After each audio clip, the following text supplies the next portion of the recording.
Hello everyone, this is Flashy Gordy and I'm here with RUNE CHRISTENSEN, CEO of MAKER DAO, and we are at the Nordic Blockchain Conference hosted by Nordic Blockchain Association.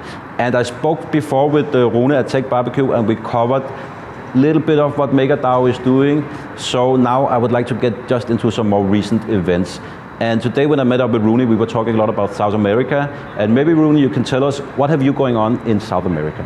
Yeah, so we recently did a major approach in South America where we are really trying to cover the whole region with our stablecoin product. Yep. And the biggest accomplishment we've achieved so far is that we have integrated with the largest exchange, and so the largest fiat to crypto on and off ramp system in all of South America, called Ripio, which is based in Argentina, but also covers countries like Colombia and Mexico and Venezuela. Others. They don't cover Venezuela, but they do enable remittance into Venezuela. Because there's a lot of Venezuelans who have migrated to other countries, right? And then they're working in, let's say, Argentina or working in Mexico, and sending money home back to Venezuela. And yeah, so in general, I mean, so cryptocurrency is it's very different in South America than elsewhere in the world, basically. Because in South America, you don't really have to sell crypto to people. You just have to tell them how it works, and they instantly know exactly why they need it. Because in Argentina, they deal with 40% inflation rates. Oh shit! Right, and so having access to dollars, like digital dollars, is just, having access to anything that lets them escape this inflation is huge for them, right? And then with the DAI stablecoin, which is pegged to the US dollar, it's even better because they're used to dealing in cash dollars all the time, right? They have all these crumpled up notes that have been circulations down there in Argentina for years.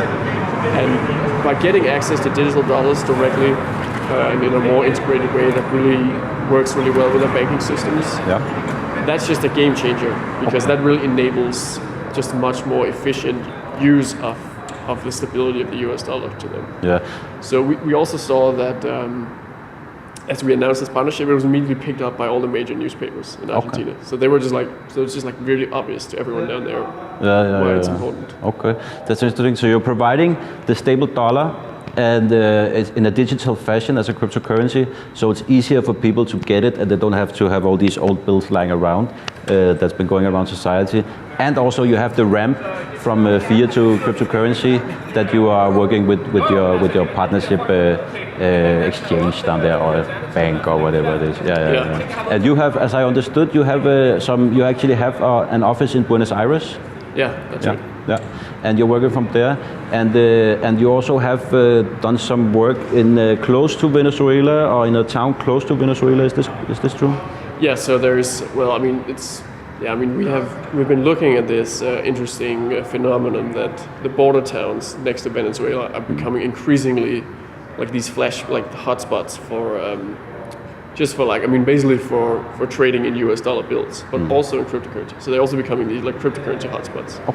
So it's just we're just looking at them and seeing what those ecosystems actually look like, and ultimately seeing at how we can eventually help promote DAI adoption in those areas. And in particular, obviously we want to use DAI to help Venezuela and Venezuelans deal with the problems there. Definitely, and that's interesting. For me, I know we all know the third world is really interesting for cryptocurrency adoption because they don't have such a good banking system and economic system down there, most of the places anyway.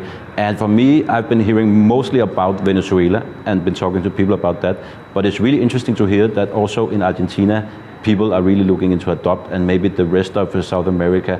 And I know you're based in Argentina, you're working from there. Have you done any work in other of the South American countries, or do you have offices in other of the South American countries? So we cover all of South America out of our Argentina office, but we do focus a lot also on, on Colombia, Mexico, Brazil as well. And we actually have another integration with Wire, which is a similar platform to Ripio. That is an on and off ramp between the banking system and the blockchain world that operates at very high capacity in Brazil. So we really do have very good coverage in South America, and basically we are now at the stage where sort of the beginnings of the ecosystem is happening. I mean, I also heard a story the other day that there's in Buenos Aires, this service exists in Argentina, like all over Argentina. This kind of service exists where it's kind of like pizza delivery, but it's cash. Okay. So it's like you and you pay with crypto. So it's like you pay some Bitcoin. Yeah. And then a guy will like show up on like a motorbike with like a bag of cash and just like deliver you US dollars to your doorstep. And what we recently learned is that some of them are now starting to accept DAI. So now you can like send them 10,000 DAI and they will like drive to, on the motorbike to your door and deliver you 10,000 US dollars cash. That's really crazy. That's a good story. But and interesting also. But it actually leads me to my next question, and that is, how much do people use cryptocurrencies on a day-to-day basis? I know they can use it as a store of value, like the dollar, or in Venezuela you could even use Bitcoin, and it would be have less loss in value even throughout 2018 than the standard currency in Venezuela. But how much do people use it from a day-to-day basis? Do they use cryptocurrency or DAI when they go down to shop bread, or how do you see the day-to-day use of cryptocurrency? I mean, definitely we're not seeing anything like mainstream adoption to like purchase stuff with cryptocurrency at all. Like what's mostly being seen is that the more tech-savvy people, they really like to hold a lot of their funds in cryptocurrency. Okay. And also when we have something like remote workers, like software consultants or something, who are based in Argentina, for instance, but do work all over the world.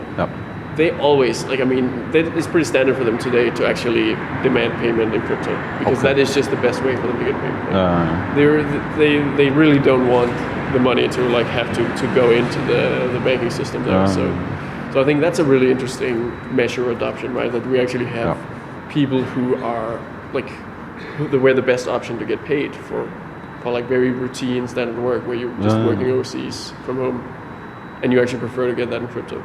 That's really interesting. So in some parts of the world now, they're actually starting to exclude the banking system and move over to crypto. And as you know, Argentina is a big country, and even though they have a lot of inflation, they're also an okay strong economy, So at least in South America, so that's interesting, and a lot of people. So if they start moving into crypto, that's a big thing. And you heard it here from RUNE and MAKER DAO here.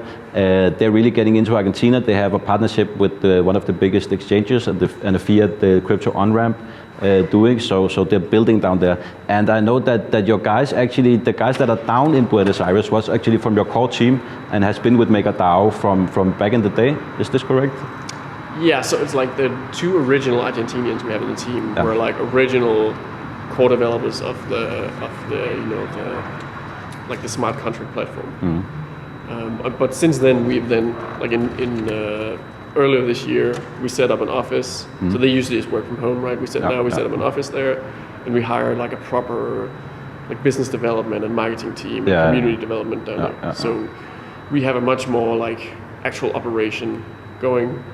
But yeah, it's pretty interesting that actually like the Maker code, a big part of it was written by people who were living through, like they were building it because they needed it for their own lives, because they were dealing with that 20-40% inflation. So now we're starting to see it in Argentina. People need cryptocurrency, they're using it, and this could be one of the first things that can happen before mainstream adoption, because if mainstream adoption starts to happen in Argentina, maybe South America, maybe places like Africa, Zimbabwe, who knows, that's really gonna be a big thing for crypto, and it seems to be happening. MAKER DAO is helping to make that happen. And RUNE, I will just say thank you for taking the time, and I hope to speak to you again another time, and good luck with MAKER DAO in the future.